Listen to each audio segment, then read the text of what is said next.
your First Alert weather with meteorologist Eric Burke.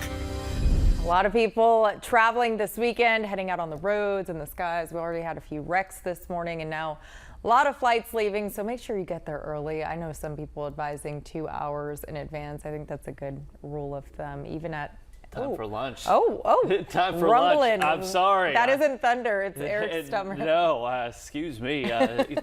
Getting hungry, obviously, but if you are traveling, hitting the roads should be okay for that. I know we do have a bit of a slowdown. I-65, I think it's southbound, south of the Falkville area. That's something to be conscious of if you're hitting the road anytime soon. Maybe you're going to lunch, and maybe you could take me with you because obviously I need to eat something. But here's a look indicator. The clouds came in a little faster than expected today, but still we'll call it partly cloudy, maybe mostly cloudy, depending on where you're at in the Tennessee Valley. 74 degrees though, looks good out indicator. Getting ready for the big Jubilee weekend, and that is such a weather dependent event. I'm not a hot air balloon pilot by any means, but I know they need light winds, less than 10 miles per hour. That box I think we can check. It's the concern of any rainfall and potentially some lightning in the area too. That would obviously limit the activities, but keeping a close eye on the forecast. Look at the bugs around our camera here indicator. Going out to Guntersville, this will be another happening spot here this weekend. A couple boats out on the water already. Watch out for the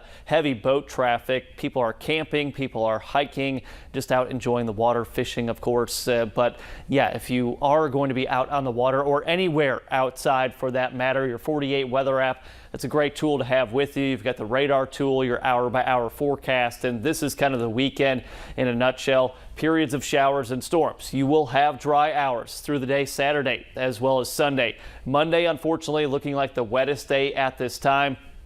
Could have widespread rainfall, potentially starting in the morning, continuing all through the afternoon into the evening. And we are expecting thunder and lightning from time to time. The good news is there's really no expectation of severe weather. That's always good news, but still frequent cloud to ground lightning, heavy rainfall, maybe some brief gusty winds, all possible Saturday, Sunday, and Monday.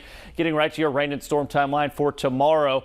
Models this morning were really favoring the earlier hours for your Saturday. Now it looks to be kind of evenly distributed. Things will be fairly scattered in nature from time to time. Here's a look at that hour by hour, and I'm using a different model. This is more indicative of what I think the radar is going to look like as we go through the day. This is 9:30 now, scattered showers, but look at the big cluster of heavier rain out in parts of western and central Tennessee, and that continues to kind of track in from the east and southeast, and that will bring rounds of rainfall periodically through the day, off and on. Some dry spots here, that's something to keep in mind. It won't rain for the entire day, but expect some delays or interruptions to those plans.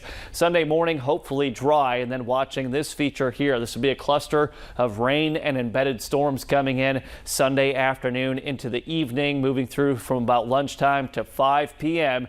This is model data. You can't take it for absolute gospel here, but it's just an indication of what the radar can look like as we go through this coming weekend. And here's Memorial Day itself. A lot of wreath-laying ceremonies, remembrance ceremonies ongoing across the Tennessee Valley.